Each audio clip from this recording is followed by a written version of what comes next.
सुप्रभात बच्चों। मैं खुशबू शर्मा आज की ऑनलाइन क्लासेस में आपका स्वागत करती हूँ। बच्चों, आज हम पढ़ने वाले हैं हिंदी वसंत का पाठ 11, जब सिनेमा ने बोलना सीखा। आइए बच्चों, बढ़ते हैं पाठ की ओर।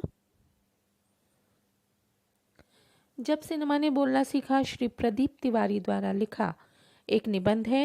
इस निबंध में लेखक ने मूक फिल्मों के बदलते स्वरूप और स्वाक फिल्मों के आगमन का अति सुंदर चित्रण किया है। लेखक ने निबंध का प्रारंभ देश की पहली स्वाक फिल्म आलम आरा के पोस्टर पर लिखी पंक्तियों से किया है, जो इस प्रकार हैं। सभी सजीव हैं, सांस ले रहे हैं, 100% बोल रहे हैं। 78 मुर्दा इंसान जिंदा हो गए, उनको बोलते बातें करते देखो। 14 मार्च सन 1931 का दिन भारतीय सिनेमा के इतिहास का सबसे बड़ा दिन और चमत्कारी दिन था, क्योंकि इसी दिन भारतीय सिनेमा ने बोलना सीखा। इसी दिन से बोलती फिल्मों का नया युग प्रारंभ हो गया।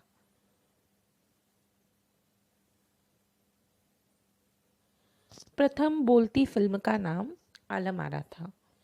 इसे बनाने वाले निर्देशक का नाम आर्देशीर एम ईरानी था।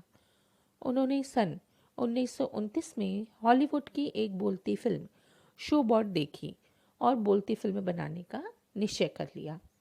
उन्होंने अपनी फिल्म का आधार पारसी नाटक को बनाया।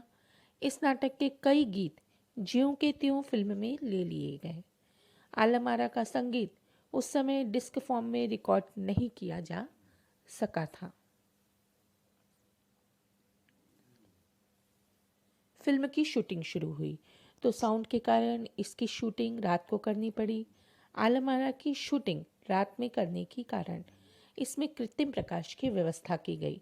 यहाँ से प्रकाश प्रणाली का प्रारंभ हुआ, जो बाद में फिल्म निर्माण का एक आवश्यक अंग बन गया। आलम आरा में भविष्य को अनेक अभिनेता, निर्देशक और तकनीशियन दिए, जिन्होंने सिनेमा जगत में नाम कमाया। अर्देशीर की कंपनी ने भारतीय सिनेमा के लिए लगभग 100-125 फिल्में बनाई। Alam Ara film Arabian nights जैसी फैंटेसी थी। फिल्म में काम करने वाला प्रत्येक कलाकार अद्भुत और अनोखा था।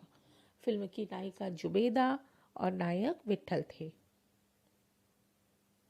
विट्ठल उस समय सबसे अधिक पारिश्रमिक पाने वाले अभिनेता थे। इस फिल्म में उर्दू और हिंदी का अनूठा संयोजन था। इसमें गीत और संगीत का अद्भुत संगम था। विट्ठल के चयन से आलम आरा फिल्म अत्यंत लोकप्रिय हुई।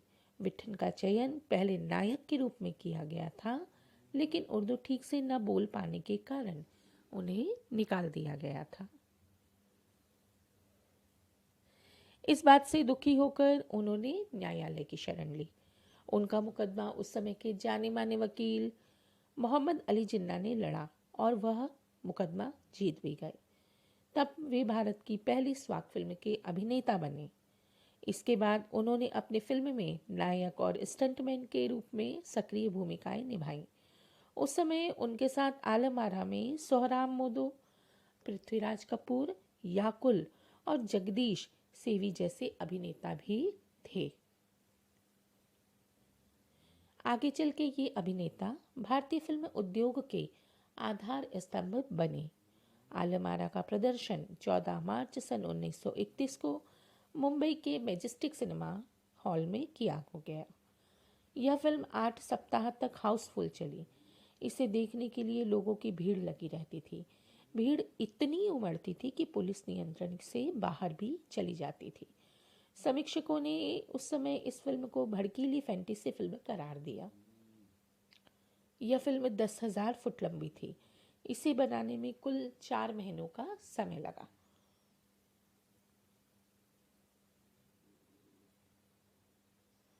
आलम आरा फिल्म के निर्माता और निर्देशक अर्देशीर अत्यधिक विनम्र और साधारण स्वभाव के थे। उनकी विनम्रता का परिचय इसी बात से मिलता है कि जब उन्हें भारतीय स्वाक फिल्मों का पिता कहा गया तो उन्होंने उस समय कहा, कि मुझे इतना बड़ा खिताब देने की ज़रूरत नहीं है। मैंने तो देश के लिए अपने हिस्से का ज़रूरी योगदान दिया है। आलमारा के प्रदर्शन के बाद से गायक अभिनेता बड़े पर्दे पर दिखाई देने लगे। सिनेमा में देह और तकनीकी को भाषा के स्थान पर सामान्य जन में प्रचलित भाषाओं का एक नवीन युग प्रारंभ हो गया। अभिनेता और अभिनेत्रियों की लोकप्रियता का प्रभाव उस युग के दर्शकों पर खूब पड़ रहा था। माधुरी नाम की फिल्म में नायिका सुलोचना का हेयर स्टाइल उस युग में औरतों की पहली पसंद था। भारतीय सिनेमा के जनक फाल्के को स्वाग फिल्मों सिनेमा के जनक अर्देशीर ईरानी की उपलब्धि को अपनाना ही था, क्योंकि वहां से सिनेमा का एक नया युग प्रारंभ हो गया था। इस तरह बच्चों, आज हमने जब सिनेमा ने बोलना सीखा पाठ का सारांश पढ़ा। इसके माध्यम से आशा है आपको पाठ समझने में आसानी होगी। इसी के साथ हमारा आज का वीडियो यहीं समाप्त होता है। धन्यवाद।